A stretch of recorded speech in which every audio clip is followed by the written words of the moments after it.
바람이 불었습니다. 11월 27일 새벽 1시 13분. 한국 누리호가 성공한 그 순간 북한 지도부는 긴급 회의를 소집했습니다. 같은 민족, 같은 밤하늘. 하지만 한쪽은 환호, 한쪽은 공포였습니다. 대한민국 고흥 앞바다에서 누리호가 하늘로 솟구쳤고 13기의 위성을 완벽하게 궤도에 안착시켰습니다. 같은 시각 북한 평양, 김정은이 긴급 소집한 회의실은 얼어붙어 있었습니다. 2023년 천리맘에 이어 일 폭발 때처럼 또다시 숙청이 시작될 것입니다. 배터리, 반도체, 조선업에 이어 이제 우주까지 한국이 압도하는 이유, 그리고 북한이 침묵할 수밖에 없는 충격적인 진실을 지금 공개합니다. 그 전에 구독과 좋아요 버튼을 눌러주시면 자유 대한민국의 위대함이 전 세계에 더 널리 알려질 수 있습니다. 한반도 전역의 자유를 응원하신다면 댓글에 대한민국 만세라고 남겨주세요. 그럼 이야기 바로 시작합니다. 안녕하십니까. 제 이름은 안드레이 볼코프입니다. 러시아 우주국 로스코스모스에서 32년간 일했습니다. 2010년부터 2020년까지 북한 우주개발 프로그램의 기술 자문을 맡았죠. 천리마-1 로켓 개발에도 참여했습니다. 지금은 모스크바에서 민간 우주 컨설턴트로 일하고 있습니다. 62세를 살면서 수많은 로켓 발사를 봤습니다. 하지만 12월 27일 새벽에 본 광경은 제 인생에서 가장 충격적이었습니다. 한국과 북한, 같은 민족이 보여준 극명한 대비였습니다. 그 폭발 이후 제가 목격한 것들을 잊을 수 없습니다. 2023년 6월 초, 저는 평양을 재방문했습니다. 기술 자문 계약이 남아 있었거든요. 공항에 내리는 순간 분위기가 달랐습니다. 항상 미소 짓던 안내원이 표정이 굳어 있었어요. 우주개발국 건물로 향했습니다. 평소엔 활기찬 곳이었죠. 하지만 그날은 달랐습니다. 복도가 조용했습니다. 사람들이 고개를 숙이고 빠르게 걸어갔습니다. 회의실에 들어갔을 때 섬뜩했습니다. 항상 보이던 과학자 3명이 없었습니다. 김 부국장, 이 수석연구원, 박 엔진 담당관이었죠. 그분들은 어디 계십니까? 제가 조심스럽게 물었습니다. 재교육 중입니다. 짧은 대답이었습니다. 더 이상 묻지 못했습니다. 회의실의 침묵이 모든 것을 말해주고 있었으니까요. 재교육이라는 단어가 무엇을 의미하는지 다들 알고 있었습니다. 그들은 다시 돌아오지 않았습니다. 그날 회의는 악몽이었습니다. 한 간부가 말했습니다. 남조선이 우리를 앞질렀다. 같은 민족인데 왜 우리가 뒤처지는가? 아무도 대답하지 못했습니다. 과학자들은 고개만 숙이고 있었죠. 또 다른 간부가 소리쳤습니다. 남조선은 300명 과학자로 성공했다. 우리는 3,000명을 동원하는데 왜 실패하는가? 한 과학자가 떨리는 목소리로 말했습니다. 기술적 문제가 아닙니다. 시스템의 문제입니다. 회의실이 얼어붙었습니다. 더 이상 아무도 말하지 않았습니다. 그리고 2년 반이 지났습니다. 2025년 12월 27일, 한국이 또다시 성공했습니다. 이번엔 더 충격적이었습니다. 4차 연속 성공이었습니다. 2022년 6월 2차, 2023년 5월 3차, 그리고 이번 4차까지요. 성공률 100%였습니다. 반면 북한 천리마스 1은 2023년에 3번 발사해서 2번 실패했습니다. 성공률 33%였죠. 3배 차이였습니다. 더 충격적인 건 이번 누리호의 특별함이었습니다. 첫째, 야간 발사였습니다. 새벽 1시 13분, 칠흑 같은 어둠 속에서 완벽하게 성공했죠. 세계에서 7번째 국가만이 야간 발사 능력을 갖고 있습니다. 북한은 그 목록에 없습니다. 둘째, 13기 위성 동시 안착이었습니다. 차세대 중형 위성 3호와 큐블 위성 12기를 한 번에 올렸죠. 북한 천리마는 단 1기만 탑재 가능합니다. 13배 차이입니다. 셋째, 그리고 가장 중요한 것은 민간 기업 주도였습니다. 한화 에어로스페이스가 제작과 조립을 총괄했습니다. 정부는 감독만 했죠. 민간 기업 하나가 국가 프로젝트를 완수한 겁니다. 제가 로켓 전문가로서 단언하건대 이건 혁명적인 변화입니다. 북한은 여전히 국가가 3,000명을 총동원합니다. 하지만 한화는 500명으로 더 나은 결과를 냈습니다. 6배 효율 차이입니다. 11월 27일 오전 북한 조선중앙통신을 확인했습니다. 아무 보도도 없었습니다. 11월 28일도 침묵이었습니다. 오늘 12월 29일 현재까지도 북한은 한마디도 하지 않고 있습니다. 2023년과 똑같은 패턴입니다. 누리호 3차 성공 때도 북한은 6일간 침묵했죠. 그리고 7일째 되는 날 급하게 천리마를 발사했습니다. 결과는 폭발이었습니다. 서두르다 실패한 겁니다. 제 평양 소식통은 계속 메시지를 보내왔습니다. 회의가 연일 계속됩니다. 과학자들이 소환되고 있습니다. 2023년보다 더 심각합니다. 왜냐하면 이번엔 민간 기업이 해냈기 때문입니다.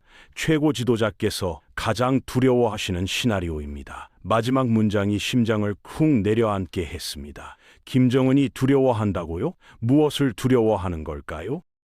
답은 명확했습니다. 북한이 두려워하는 건 한국의 로켓이 아닙니다. 한국의 자유입니다. 민간 기업 하나가 국가 전체를 이긴다는 사실, 대학생들이 만든 큐브 위성이 성공한다는 현실, 실패해도 처벌받지 않고 다시 도전할 수 있다는 시스템 말입니다. 이것이야말로 김정은이 가장 두려워하는 진실입니다. 자유가 독재보다 강하다는 증명이니까요.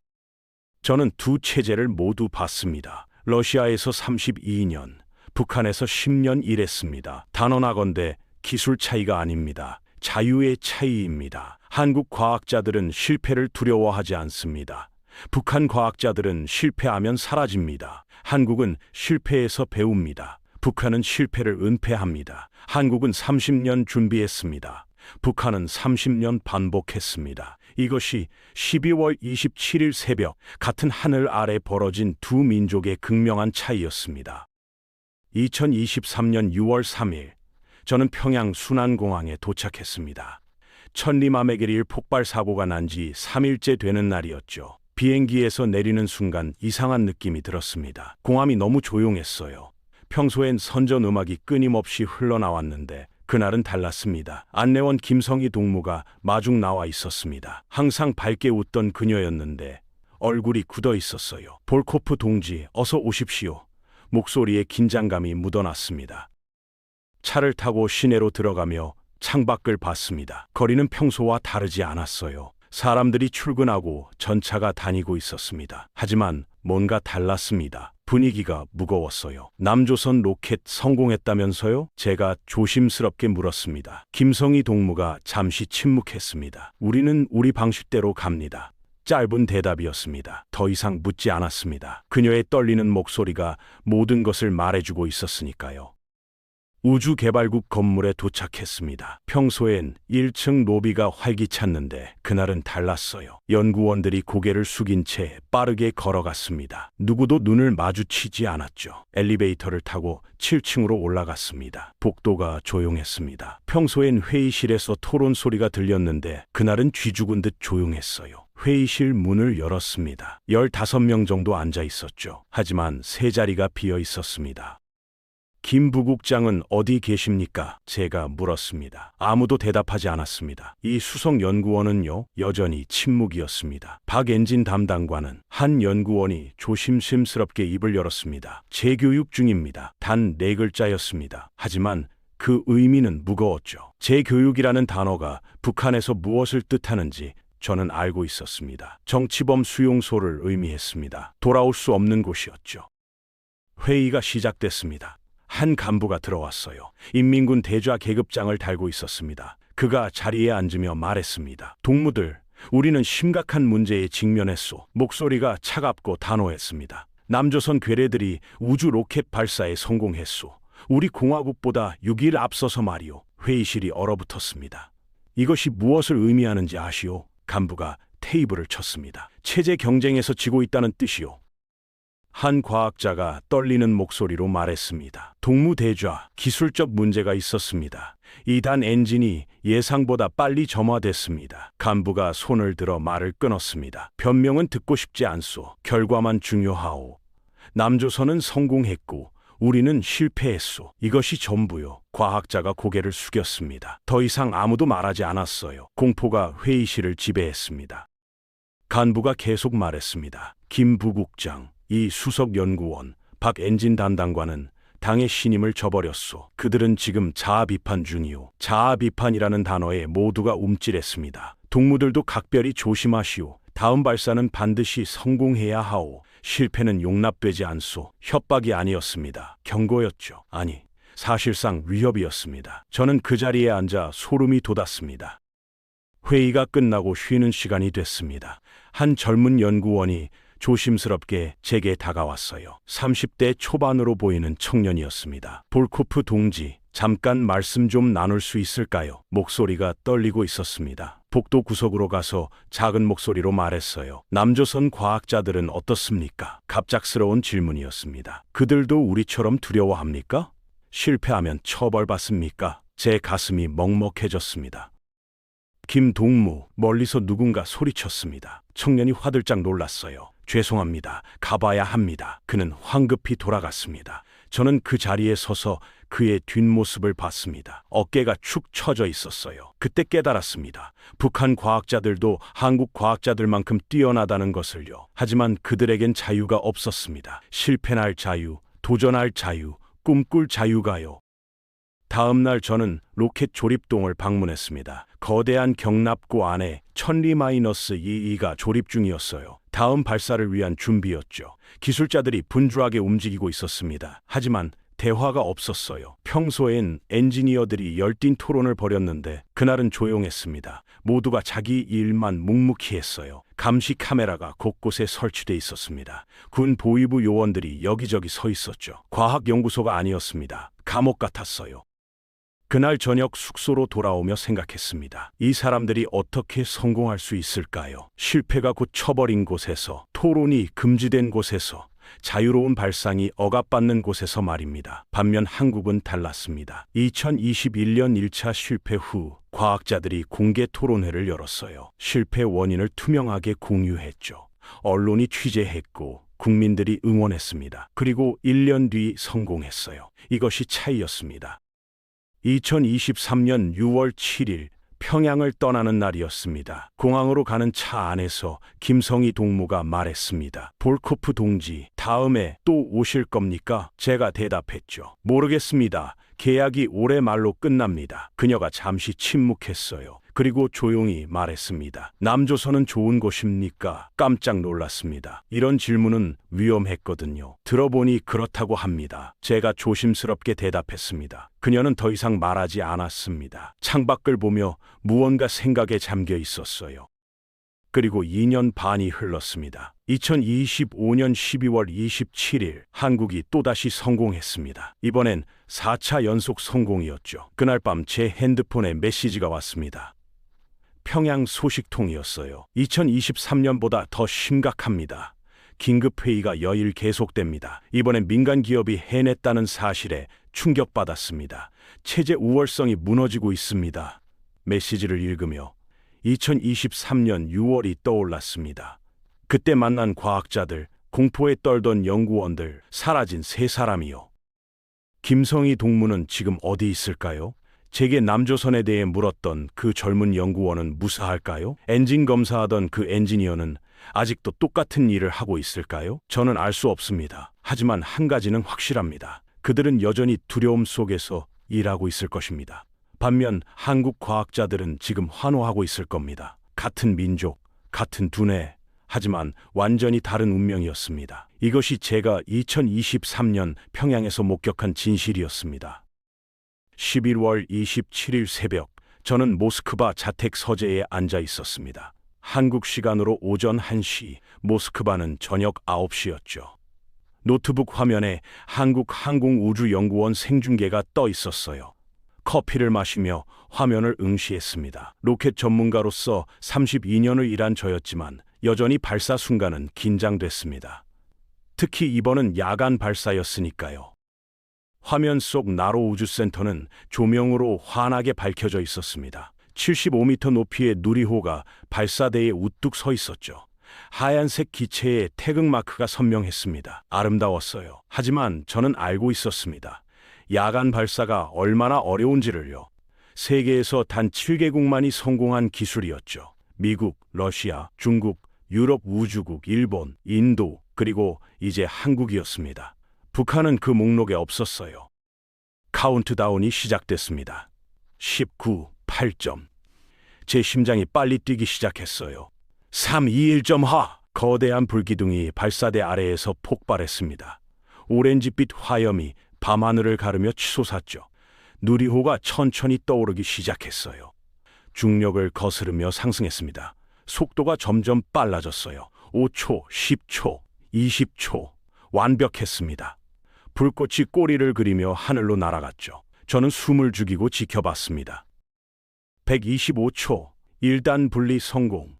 화면에 표시가 떴어요. 230초, 페어링 분리 성공. 위성을 보호하던 덮개가 떨어져 나갔습니다. 275초, 2단 분리 성공. 모든 단계가 완벽하게 진행됐어요. 759초, 목표 궤도 600km 도달. 제 입에서 감탄사가 터져 나왔습니다. 우와, 러시아어로 중얼거렸죠. 32년 경력의 로켓 전문가인 제가 봐도 완벽한 발사였습니다. 그런데 진짜 놀라운 건 그 다음이었습니다. 위성 분리가 시작됐어요. 차세대 중형 위성 3호가 먼저 분리됐습니다. 500kg급 대형 위성이었죠. 그리고 큐브 위성 12기가 차례로 분리되기 시작했어요. 2기씩 6차례에 걸쳐서요. 제 눈이 커졌습니다. 13기를 한 번에 쏘아 올렸다고요? 북한 천리만은 고작 1기만 탑재할 수 있었는데 말이죠. 13배 차이였습니다. 발사 후 16분, 차세대 중형 위성 3호가 남극 세종기지와 첫 교신에 성공했습니다. 신호가 명확했어요. 위성이 완벽하게 작동하고 있다는 뜻이었죠. 저는 노트북 화면을 보며 생각했습니다. 북한이라면 어땠을까요? 2023년 천리마다이시 1 발사 때를 떠올렸어요. 73초 만에 폭발했죠. 위성은커녕 궤도에도 도달하지 못했습니다. 그리고 3명이 숙청됐어요. 한국은 달랐습니다. 2021년 1차 발사 때 위성이 목표 궤도에 안착하지 못했어요. 실패였죠. 하지만 아무도 처벌받지 않았습니다. 과학자들이 공개 토론회를 열었어요. 실패 원인을 투명하게 분석했습니다. 언론이 취재했고 국민들이 응원했죠. 그리고 1년 뒤 2차 발사에서 성공했습니다. 이게 차이였어요. 실패를 학습의 기회로 만드느냐, 처벌의 이유로 만드느냐의 차이였습니다. 저는 커피를 한 모금 마시며 계산을 해봤습니다. 한국 누리호 성공률은 얼마나 될까요? 2021년 1차 실패, 2022년 2차 성공, 2023년 3차 성공, 2025년 4차 성공, 4번 중 3번 성공이었죠. 75%였습니다. 북한 천리만은 어땠나요? 2023년에 3번 발사해서 한 번만 성공했어요. 33%였죠. 2배 이상 차이였습니다. 하지만 진짜 차이는 숫자가 아니었어요. 한국은 4차 발사를 민간 기업이 주도했습니다. 한화 에어로스페이스라는 회사였죠. 정부는 감독만 했어요. 민간 기업 하나가 국가 프로젝트를 완수한 겁니다. 제가 로켓 전문가로서 단언하건대 이건 혁명적인 변화예요. 우주 개발이 국가 독점에서 민간 경쟁으로 넘어가는 순간이었습니다. 바로 미국 스페이스X가 보여준 그 길이었죠. 북한은 어떨까요? 여전히 국가가 3,000명을 총동원합니다. 군대식으로 운영하죠. 실패하면 처벌받고 성공해도 포상은 없어요. 과학자들은 두려움 속에서 일합니다. 창의성이 나올 수 없는 구조예요. 반면 한화는 500명으로 더 나은 결과를 냈습니다. 6배 효율 차이였죠. 어떻게 이게 가능할까요? 답은 간단했어요. 자유였습니다. 화면 속에서 한 과학자가 인터뷰를 하고 있었습니다. 40대로 보이는 남성이었어요. 10년을 준비했습니다. 수없이 실패했고 수없이 다시 시작했어요. 하지만 포기하지 않았습니다. 오늘 드디어 해냈습니다. 그의 목소리가 떨렸어요. 눈에 눈물이 고여 있었죠. 저는 그 모습을 보며 2023년 평양이 떠올랐습니다. 그곳 과학자들도 똑같이 열정적이었어요. 하지만 그들은 울 수 없었습니다. 기쁨의 눈물은커녕 표정조차 자유롭지 못했죠. 야간 발사의 의미는 더 컸습니다. 북한은 야간 발사 기술이 없어요. 왜일까요? 정밀 추적 시스템이 부족하기 때문입니다. 로켓을 실시간으로 추적하려면 레이더, GPS, 텔레메트리가 완벽해야 해요. 밤에는 광학 카메라가 무용지물이니까요. 북한의 추적 시스템은 낮에도 불안정합니다. 밤에는 아예 불가능하죠. 반면 한국은 완벽하게 해냈어요. 칠흑 같은 어둠 속에서도 1mm 오차 없이 추적했습니다. 그리고 13기 위성이었습니다. 이게 얼마나 어려운 일인지 아십니까? 각 위성마다 분리 시점이 다릅니다. 궤도도 달라요. 하나라도 실수하면 위성들이 충돌할 수 있죠. 완벽한 계산과 제어가 필요해요. 한국은 해냈습니다. 13기 전부 성공적으로 분리했어요. 심지어 그중 몇 개는 대학생들이 만든 큐블 위성이었습니다. 대학생들이요. 20대 청년들이 만든 위성이 우주에 떠 있다는 겁니다. 저는 그 순간 깨달았습니다. 이건 단순한 기술 경쟁이 아니었어요. 체제 경쟁이었습니다. 자유로운 대학생 한 명이 독재 국가의 수석 과학자보다 창의적일 수 있다는 증명이었죠. 실패를 두려워하지 않는 청년이 처벌을 두려워하는 노련한 엔지니어보다 혁신적일 수 있다는 메시지였어요. 김정은이 진짜 두려워하는 건 바로 이것이었습니다. 체제의 한계가 드러나는 순간이었으니까요. 발사 1시간 후 저는 북한 조선중앙통신 웹사이트를 확인했습니다. 아무 보도도 없었어요. 12월 28일에도 침묵이었습니다. 오늘 12월 29일까지도 한마디 없습니다. 왜일까요? 무슨 말을 할 수 있겠어요? 남조선이 야간 발사에 성공했지만 우리는 낮에도 불안하다고 말할 순 없잖아요. 그들은 13기를 올렸지만 우리는 1기도 위태롭다고 인정할 순 없죠. 침묵이 곧 패배를 인정하는 것이었습니다. 누리호와 천리마의 진짜 차이는 무엇일까요? 겉으로 보면 둘 다 3단 로켓입니다. 둘 다 액체 연료를 쓰죠. 높이도 비슷해요. 하지만 속을 들여다보면 완전히 다릅니다. 한쪽은 10년간 시행착오 끝에 완성한 독자 기술이고 다른 한쪽은 30년간 복제만 반복한 낡은 설계입니다. 제가 두 로켓을 모두 본 사람으로서 정확히 말씀드리겠습니다. 누리호의 심장은 75톤급 액체 엔진입니다. 한국이 순수 독자 기술로 개발했어요. 2013년부터 시작했죠. 수천 번의 연소 시험을 거쳤습니다. 초기엔 실패가 많았어요. 연소 불안정, 진동 문제, 냉각 실패 등등이요.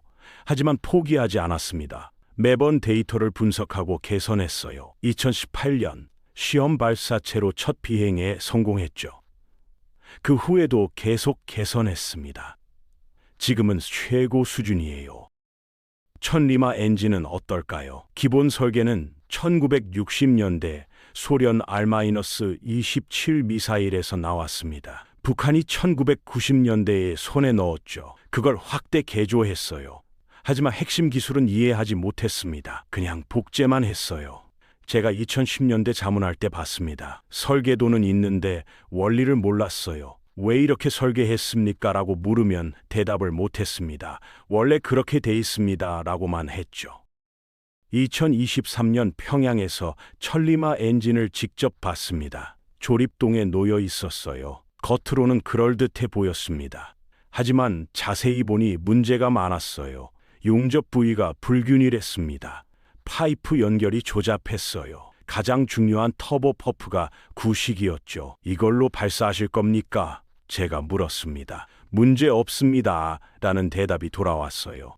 하지만 그들의 눈빛은 불안했습니다. 결과는 예상대로였습니다. 2023년 5월 31일 천리마-1이 발사 73초 만에 폭발했어요. 원인은 2단 엔진 조기 점화였습니다. 왜 그랬을까요? 제어 시스템 결함이었죠. 센서가 잘못된 신호를 보냈고 컴퓨터가 오판했으며 엔진이 예정보다 빨리 점화된 겁니다. 이런 문제는 충분한 시험으로 잡아낼 수 있어요. 하지만 북한은 시험을 생략했습니다. 왜일까요? 시간이 없었으니까요. 한국은 달랐습니다. 누리호 1단 엔진은 4기를 묶어서 씁니다. 클러스터링이라고 해요. 엄청나게 어려운 기술이죠. 4개 엔진이 정확히 같은 힘으로 동시에 작동해야 합니다. 하나라도 삐끗하면 로켓이 휠 수 있어요. 한국은 이걸 완벽하게 해냈습니다. 수천 번의 지상시험을 했거든요. 심지어 일부러 고장을 일으켜서 대응법까지 개발했어요. 이게 진짜 엔지니어링입니다. 제어 시스템도 완전히 달랐습니다. 누리호는 GPS, 자이로스코프, 가속도계를 모두 씁니다. 실시간으로 위치를 계산하고 자세를 조정하죠. 오차가 1mm 단위예요. 컴퓨터가 초당 수천 번 계산합니다. 자동으로 궤도를 수정해요. 이 시스템을 개발하는 데만 5년 걸렸습니다. 하지만 덕분에 야간 발사도 가능해진 거예요. 천리만은 어떨까요? 기본적인 자이로스코프만 있습니다. GPS는 제대로 작동 안 해요. 미국이 신호를 제한하니까요. 자세 제어가 불안정합니다. 그래서 낮에만 발사할 수 있어요. 광학 추적이 필요하거든요. 밤에는 육안으로 못 보니까 아예 시도도 못 합니다. 이게 기술 격차예요. 30년 차이가 아니라 차원이 다른 겁니다. 비용 차이도 엄청났습니다. 한국 누리호 전체 개발비는 약 2조 원이었어요. 10년간 쓴 돈이죠. 연평균 2천억 원입니다. 4차 발사 비용은 약 500억 원이었어요. 그런데 성공률이 75%니까 실질 비용은 효율적이죠. 북한은 얼마나 썼을까요? 공식 발표가 없어서 정확히 모릅니다. 하지만 제 추정으론 최소 3조 원은 썼을 거예요. 왜 더 많이 썼냐고요? 실패 때문입니다. 2023년에만 2번 실패했어요. 로켓 하나 만드는데 수백억 원씩 들어갑니다. 폭발하면 그냥 날아가는 거죠. 게다가 시설도 비효율적이에요. 낡은 장비를 쓰니까 인력이 많이 필요합니다. 3,000명을 동원하면 인건비도 만만치 않아요. 실패 2번이면 비용이 2배가 되는 겁니다. 시간도 완전히 달랐습니다. 한국은 2013년 시작해서 2022년 성공했어요. 9년 걸렸죠. 그 후 2023년, 2025년 연속 성공했습니다. 이제 안정적으로 운용하는 단계예요. 앞으로는 1년에 2번씩도 쏠 수 있어요. 북한은 어떨까요? 1990년대부터 시작했습니다. 30년이 넘었어요. 아직도 불안정합니다. 성공률이 33%밖에 안 돼요. 왜 이런 차이가 생겼을까요? 시행착오를 대하는 태도 때문입니다. 한국은 실패를 공개했어요.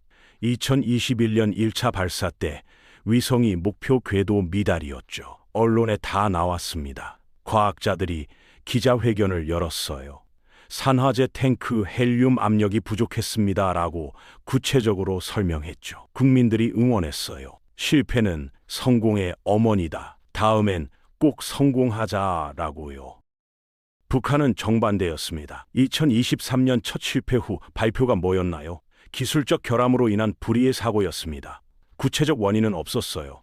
책임자 3명만 숙청됐죠. 두 번째 실패 때는 발표조차 제대로 안 했습니다. 그냥 추가 개선 작업 중이라고만 했어요. 이러니까 같은 실수를 반복하는 겁니다. 데이터를 은폐하니까 배울 수가 없어요. 저는 2015년 러시아에서 프로톤 로켓 실패를 목격했습니다. 발사 직후 폭발했어요. 수백억 루블이 날아갔죠. 하지만 러시아는 모든 데이터를 공개했습니다. 원인을 밝혀냈어요. 자이로스코프 설치 방향이 거꾸로였다는 걸요. 믿기지 않는 실수였죠. 하지만 인정했습니다. 그리고 시스템을 개선했어요. 다음 발사는 성공했습니다. 이게 과학하는 자세예요. 한국도 똑같은 정신으로 일했습니다. 2021년 실패 후 1년간 분석했어요. 수백 명 과학자가 매달렸습니다. 헬륨 탱크를 재설계했고 압력 센서를 추가했으며 제어 알고리즘을 개선했죠. 2022년 2차 발사에서 완벽하게 성공했어요. 이게 진짜 실력입니다. 실패에서 배우고 개선하는 능력이요. 북한에겐 이게 없습니다. 실패하면 숨기고 처벌만 하니까요. 지금 이 순간에도 차이는 벌어지고 있습니다. 한국은 5차, 6차 발사를 준비하고 있어요. 2026년, 2027년에 또 쏠 겁니다. 더 무거운 위성을 올릴 거예요. 차세대 발사체도 개발 중입니다. 반면 북한은 뭘 하고 있을까요? 아마 긴급회의만 하고 있을 겁니다. 왜 우리는 못하는가? 누구 책임인가? 이런 이야기만요. 기술 개선은 뒷전이겠죠.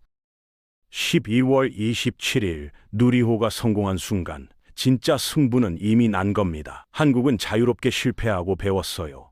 북한은 두려움 속에서 은폐하고 반복했죠. 한국은 9년 만에 완성했습니다. 북한은 30년 넘게 헤매고 있어요. 한국은 75% 성공률입니다. 북한은 33%예요. 숫자가 모든 걸 말해줍니다. 자유가 독재를 이긴 겁니다.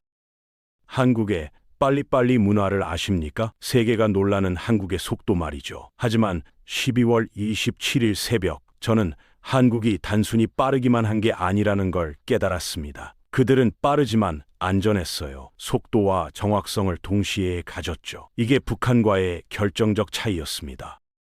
새벽 12시 45분, 발사 10분 전이었습니다. 자동 점검 시스템이 작동하기 시작했어요. 그런데 갑자기 화면에 경고가 떴습니다. 엄빌리컬 회수 압력 센서 신호 이상. 제 심장이 철렁했어요. 발사 직전에 문제가 생긴 겁니다. 북한이라면 어떻게 했을까요? 무조건 강행했겠죠. 하지만 한국은 달랐습니다. 관제실에서 긴급 회의가 열렸습니다. 화면으로 다 보였어요. 엔지니어들이 빠르게 토론했습니다. 실제 압력 문제인가? 센서만 고장인가? 발사를 멈춰야 하나? 아니면 진행 가능한가? 10분간 집중적으로 분석했어요. 결론은 명확했습니다. 센서 신호 이상일 뿐, 실제 압력은 정상. 하지만 조심했어요. 발사 시각을 18분 연기했습니다. 18분이요? 어떤 사람은 짧다고 생각할 수 있어요. 하지만 로켓 발사에서 18분은 엄청난 시간입니다. 모든 시스템을 재점검해야 하거든요. 연료 상태, 산화제 압력, 컴퓨터 계산 등등이요. 하지만 한국은 해냈습니다. 18분 만에 모든 걸 확인하고 발사 준비를 완료했어요. 이게 진짜 빨리빨리입니다. 급하지만 정확한 거죠. 북한이라면 어땠을까요? 2023년 천리마 발사를 떠올려 봅시다. 제가 들은 바로는 발사 전날 밤에도 문제가 있었대요. 연료 주입 중 누출이 발견됐다고 합니다. 하지만 발사를 강행했어요. 왜일까요? 김정은이 참관하기로 했거든요. 연기할 수 없었죠. 결과는 73초 만에 폭발이었습니다. 이게 차이예요. 안전보다 체면을 우선시한 겁니다. 오전 1시 13분 누리호가 발사됐습니다. 18분 늦었지만 완벽했어요. 모든 단계가 정확하게 진행됐습니다. 18분 52초 만에 임무 완료했죠. 만약 센서 문제를 무시하고 예정 시각에 발사했다면 어땠을까요? 아무도 모릅니다. 어쩌면 성공했을 수도 있어요. 하지만 만약 실패했다면 수백억 원이 날아가고 1년은 또 기다려야 했겠죠. 한국은 위험을 감수하지 않았습니다. 이게 성숙한 우주 강국의 모습입니다. 러시아도 미국도 똑같이 해요. 조금이라도 의심스러우면 연기합니다. 2016년 스페이스X 펠라인가 발사 3초 전에 중단된 적 있어요. 엔진 추력이 0.1% 낮았거든요. 앨런 머스크는 칭찬했습니다. 완벽해질 때까지 기다리는 게 맞다고요. 한국도 똑같은 철학으로 일합니다. 누리호 4차 성공의 진짜 의미는 뭘까요? 단순히 로켓 하나 쏜 게 아닙니다. 시스템이 안정화됐다는 증거예요. 2022년 2차, 2023년 3차, 2025년 4차 연속 성공했죠. 이제 한국은 할 수 있다가 아니라 계속 할 수 있다를 증명한 겁니다. 우주 운송 서비스가 가능해진 거예요.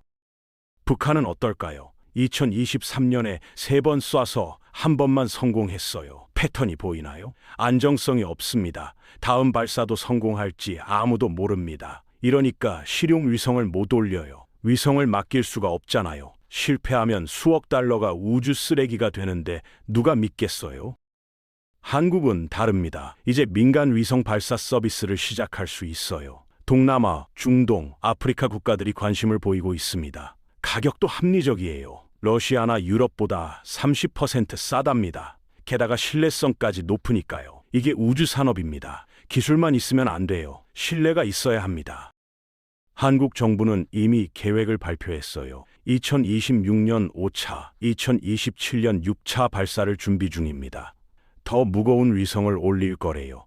차세대 발사체 개발도 시작했습니다. 목표는 달 탐사예요. 2030년대에 한국 우주인이 달에 갈 수도 있다고 합니다. 놀랍지 않나요? 70년 전 폐허였던 나라가 이제 달을 꿈꾸고 있어요. 북한의 계획은 뭘까요? 아무도 모릅니다. 공식 발표가 없거든요. 제 소식통 말로는 내부에서 혼란스럽다고 해요. 천리마를 계속 쓸 것인가? 새로운 로켓을 개발할 것인가? 결정을 못 내리고 있답니다. 왜일까요? 돈이 없어요. 실패 2번에 엄청난 예산이 날아갔거든요. 게다가 제재까지 받고 있으니까요. 속도 차이도 명확합니다. 한국은 2022년부터 2025년까지 3년간 3번 쐈어요. 평균 1년에 한 번꼴이죠. 이제는 1년에 2번도 가능합니다. 시설도 있고 인력도 있고 시스템도 안정됐으니까요. 북한은요, 2023년에 3번 쏘고 나서 2024년엔 한 번도 안 썼어요. 2025년에도 아직 없고요. 왜일까요? 준비가 안 된 겁니다. 한국의 빨리빨리는 단순히 서두르는 게 아니었어요. 효율적으로 일하는 겁니다. 2013년 시작해서 2022년 성공까지 9년 걸렸죠. 같은 기간 북한은 뭘 했나요? 실패만 반복했어요. 한국은 시행착오를 빠르게 극복했습니다. 북한은 같은 실수를 천천히 반복했죠. 속도가 아니라 학습 능력의 차이였습니다. 11월 27일 새벽 1시 13분, 누리호가 하늘로 솟구친 순간은 상징적이었습니다. 18분 연기했지만 완벽하게 성공했어요. 서두르지 않았지만 결과는 빨랐죠. 반면 북한은 항상 급합니다. 김정은 일정에 맞춰야 하고 체면 때문에 강행하고 실패하면 또 급하게 다시 시도해요. 하지만 결과는 느립니다. 30년이 넘도록 제자리 걸음이니까요. 진짜 속도는 결과로 증명됩니다. 한국은 9년 만에 우주 강국이 됐어요. 북한은 30년 넘게 발버둥 치고 있죠. 한국은 연속 3번 성공했습니다. 북한은 3번 중 2번 실패했어요. 숫자가 모든 걸 말합니다. 안전하게 빠른 나라가 위험하게 느린 나라를 압도한 겁니다. 이것이 12월 27일 누리호가 보여준 진정한 빨리빨리의 의미였습니다. 12월 27일 오전 전 세계 언론이 움직이기 시작했습니다. 한국 누리호 성공 소식이 타전됐거든요. 저는 모스크바에서 각국 반응을 지켜봤어요. 32년 경력의 우주 전문가지만 이렇게 극명한 반응 차이는 처음 봤습니다. 어떤 나라는 축하했고 어떤 나라는 침묵했으며 어떤 나라는 긴장했죠. 그리고 한 나라는 공포에 떨고 있었습니다. 미국 NASA가 가장 먼저 반응했습니다. 공식 트위터에 축하 메시지를 올렸어요. Congratulations to Korea on successful 누리 론치. Welcome to the Space Club. 짧지만 의미심장했죠. 우주 클럽에 온 걸 환영한다는 말이요. 미국이 한국을 동급으로 인정한 겁니다. 특히 민간 주도 발사를 주목했어요. 스페이스X처럼 한화가 우주 산업을 이끈다는 점 말이죠. 일본 반응이 재미있었습니다. JEAXA는 공식 논평을 안 했어요. 침묵이었죠. 왜일까요? 일본 H3 로켓이 작년에 실패했거든요. 2023년 3월 발사 직후 엔진 문제로 폭발했습니다. 수천억 엔이 날아갔죠. 아직 재발사 못하고 있어요. 그런데 한국은 4차 연속 성공이니 얼마나 부럽겠어요. 일본 언론은 달랐습니다. 한국에 추월당했다. 우주 개발 재검토 필요. 이런 기사가 쏟아졌어요. 중국은 양면적이었습니다. 환구시보가 짧게 보도했어요. 한국 누리호 4차 발사 성공. 13기 위성 궤도 안착 사실만 담담하게 전했죠. 축하도 비판도 없었어요. 하지만 속내는 다를 겁니다. 중국은 한국을 경쟁자로 보거든요. 특히 민간 우주 산업에서요. 한화가 성공하면 중국 기업들에게 위협이에요. 그래서 조용히 넘어간 거죠.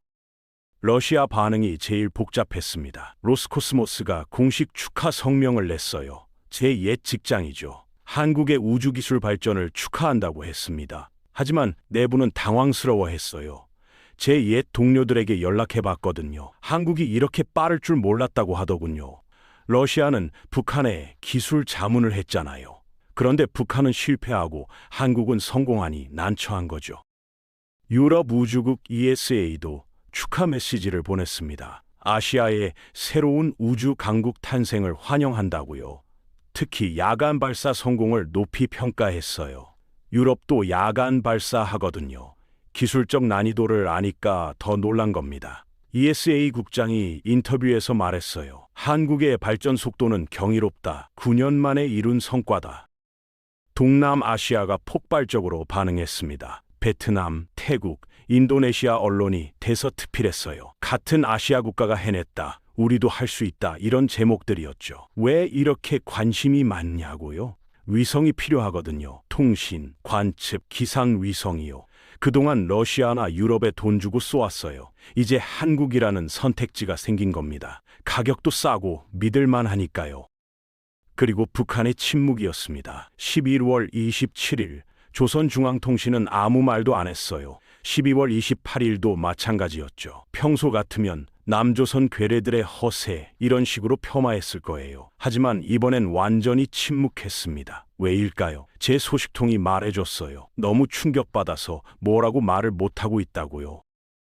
평양 내부 상황은 심각했습니다. 소식통 메시지를 읽어보니 긴급회의가 연일 계속됐대요. 12월 27일 오전부터 시작해서 28일까지 이어졌답니다. 우주개발국 간부들이 소집됐고 과학자들이 보고서를 제출했으며 당 간부들이 질책을 쏟아냈다고 해요. 왜 우리는 못하는가? 누구 책임인가? 이런 이야기만 나왔답니다. 특히 민간 기업 주도라는 점이 충격이었대요. 한화 에어로스페이스 하나가 북한 전체를 이긴 거잖아요. 이게 체제 우월성에 큰 타격이래요. 사회주의 계획 경제가 자본주의보다 우월하다는 선전이 무너지는 거니까요. 실제로는 민간 기업 하나가 국가 총동원보다 효율적이었으니까요.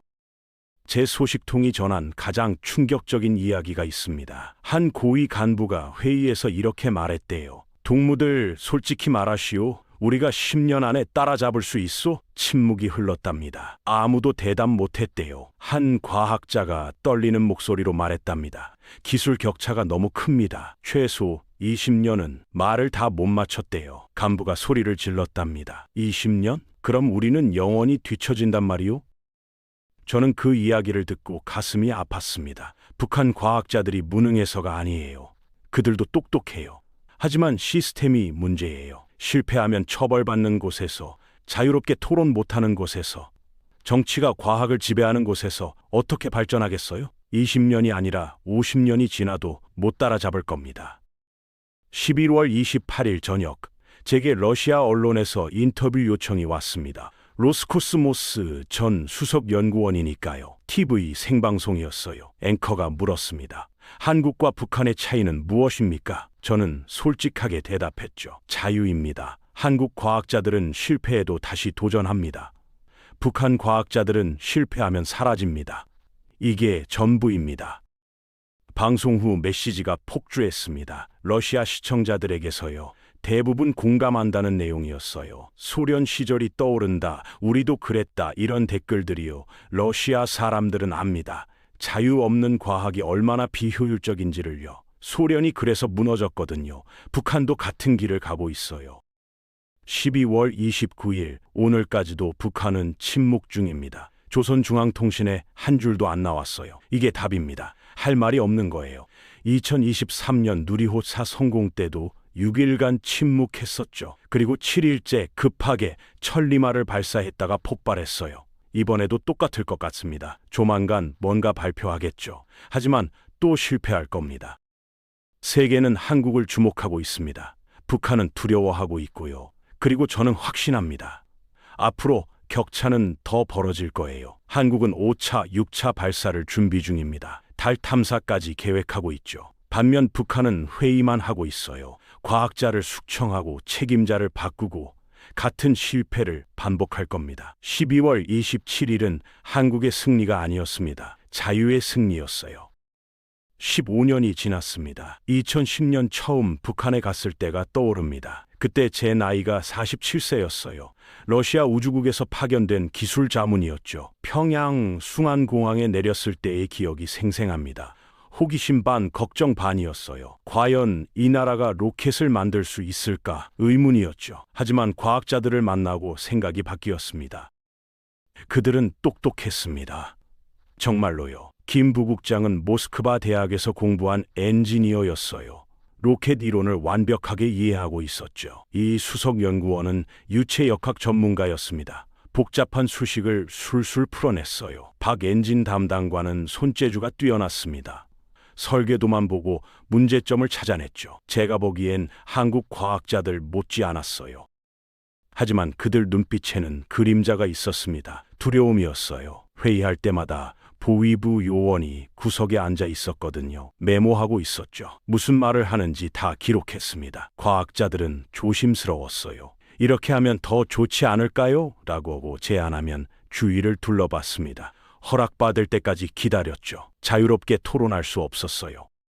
2010년부터 2020년까지 10년간 북한과 일했습니다. 천천히 발전했어요. 하지만 뭔가 답답했습니다. 똑같은 실수를 반복했거든요. 지난번에도 이 문제 있었잖아요 라고 말하면 기록이 없습니다 라는 대답이 돌아왔어요. 왜일까요?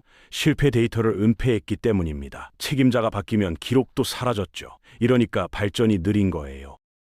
같은 시기 한국은 뭘 했을까요? 2013년 누리호 개발을 시작했습니다. 처음엔 저도 몰랐어요. 북한 일에 집중하고 있었으니까요. 2018년 시험 발사체 성공 소식을 들었습니다. 한국도 하는구나 정도로 생각했죠. 2021년 1차 발사 실패 뉴스를 봤어요. 역시 어렵지 싶었습니다. 하지만 2022년 2차 성공 소식에 놀랐어요. 1년 만에 극복했다고요? 그때부터 관심을 갖기 시작했습니다. 한국 뉴스를 찾아봤어요. 과학자 인터뷰를 읽었습니다. 충격받았죠. 그들은 실패를 공개했어요. 헬륨 압력 부족이 원인이었다고 솔직하게 말했습니다. 개선 방안도 발표했어요. 투명했습니다. 국민들이 응원했죠. 다음엔 꼭 성공하자고요. 이게 북한과의 차이구나 싶었어요. 2023년 평양을 마지막으로 방문했을 때가 기억납니다. 천리마-1 폭발 직후였죠. 우주개발국 건물 앞이 살벌했어요. 검은 차가 대기 중이었습니다. 김 부국장, 이 수석연구원, 박 엔진 담당관이 사라졌어요. 재교육 중이라는 말만 들었습니다. 제 가슴이 찢어지는 것 같았어요. 15년 전 처음 만났던 그들이었거든요. 젊은 연구원 한 명이 제게 속삭였던 말이 잊히지 않습니다. 남조선 과학자들도 우리처럼 두려워합니까? 그의 떨리는 목소리가 귓가에 맴돕니다. 실패하면 처벌받습니까? 저는 뭐라고 대답했죠? 아니요. 그들은 자유롭습니다. 그 청년 눈에 뭔가 반짝였어요. 부러움이었을까요? 절망이었을까요? 지금 그는 어디 있을까요? 김성희 동무가 물었던 것도 떠오릅니다. 남조선은 좋은 곳입니까? 공항 가는 차 안에서였어요. 위험한 질문이었죠. 저는 조심스럽게 대답했습니다. 들어보니 그렇다고 합니다. 그녀는 창밖을 보며 한숨을 쉬었어요. 무슨 생각을 했을까요? 지금 그녀는 무사할까요? 여전히 공항에서 일하고 있을까요? 12월 27일 새벽 누리호가 성공하는 걸 보며 그 사람들이 떠올랐습니다. 김 부국장님, 당신은 어디 계십니까? 살아 계십니까? 이 수석연구원님, 당신이 그토록 사랑하던 유체역학이 한국에서 꽃피었습니다. 박 엔진 담당관님, 한국 엔진은 당신이 꿈꾸던 완벽한 모습입니다. 하지만 당신들은 그걸 볼 수 없겠죠. 한국 과학자들이 환호하는 모습을 보며 울었습니다. 62세의 노인이 혼자 모스크바 자택에서 눈물을 흘렸어요. 왜였을까요? 기쁨 반, 슬픔 반이었습니다. 같은 민족이 성공한 게 기뻤어요. 하지만 다른 반쪽이 고통받는 게 슬펐습니다. 같은 DNA, 같은 두뇌, 같은 잠재력을 가진 사람들이 왜 이렇게 다른 운명을 살아야 할까요? 답은 명확합니다. 자유입니다. 한국 과학자들은 자유롭게 생각하고 자유롭게 말하고 자유롭게 실패합니다. 박민지 연구원이 10년간 SAR 위성을 개발할 수 있었던 이유는 자유였어요. 한화 엔지니어 500명이 북한 3,000명을 이긴 이유도 자유였죠. 대학생들이 큐브 위성을 만들 수 있었던 것도 자유였습니다. 북한 과학자들에게는 자유가 없습니다. 생각의 자유, 표현의 자유, 실패의 자유가 없어요. 성공해도 포상 없고 실패하면 처벌받습니다. 혁신적 아이디어를 내면 의심받아요. 왜 기존 방식을 바꾸려 하는가? 토론하면 감시당합니다. 누구 편을 드는가? 이러니까 창의성이 나올 수 없어요. 저는 15년간 두 체제를 모두 봤습니다. 결론은 분명합니다. 자유가 독재를 압도한다는 것이요. 한국은 9년 만에 우주 강국이 됐어요. 북한은 30년 넘게 헤매고 있죠. 한국은 세번 성공했습니다. 북한은 3번 중 2번 실패했어요. 한국은 민간 기업이 주도합니다. 북한은 국가가 총동원하죠. 모든 숫자가 자유의 승리를 증명합니다. 12월 27일 새벽은 단순한 로켓 발사가 아니었습니다. 70년 분단의 결과가 하늘에 새겨진 순간이었어요. 한쪽은 자유를 선택했고 우주로 날아올랐습니다. 다른 한쪽은 억압을 유지했고 땅에 묶여 있죠. 같은 출발선에서 시작한 두 나라가 70년 후 이렇게 달라졌어요. 누리호가 하늘로 치솟는 모습은 자유의 힘을 보여준 상징이었습니다. 저는 기도합니다. 언젠가 북한 과학자들도 자유롭게 일할 수 있기를요. 실패해도 처벌받지 않고 꿈꿔도 의심받지 않는 날이 오기를요. 김 부국장님, 이 수석 연구원님, 박 엔진 담당관님이 다시 돌아와 로켓을 만들 수 있기를요. 그날이 오면 남북이 함께 로켓을 쏠 수 있을 겁니다. 그날이 진짜 통일일 거예요. 자유로운 과학자들이 함께 우주를 향해 날아가는 날 말입니다. 사랑하는 구독자 여러분, 오늘 이야기 어떠셨나요? 11월 27일 새벽 한국 누리호가 하늘로 치솟았습니다. 같은 시각 북한은 공포에 떨고 있었죠. 같은 민족, 같은 밤하늘. 하지만 완전히 다른 운명이었습니다. 한쪽은 자유를 선택했고 우주로 날아올랐어요. 다른 한쪽은 억압을 유지했고 땅에 묶여 있습니다. 김 부국장님, 이 수석 연구원님, 박 엔진 담당관님, 그들도 뛰어난 과학자들이었습니다. 하지만 자유가 없었어요. 실패할 자유, 꿈꿀 자유, 도전할 자유가요. 그래서 사라졌습니다. 반면 한국 과학자들은 자유롭게 실패하고 다시 도전했어요. 그리고 마침내 해냈습니다.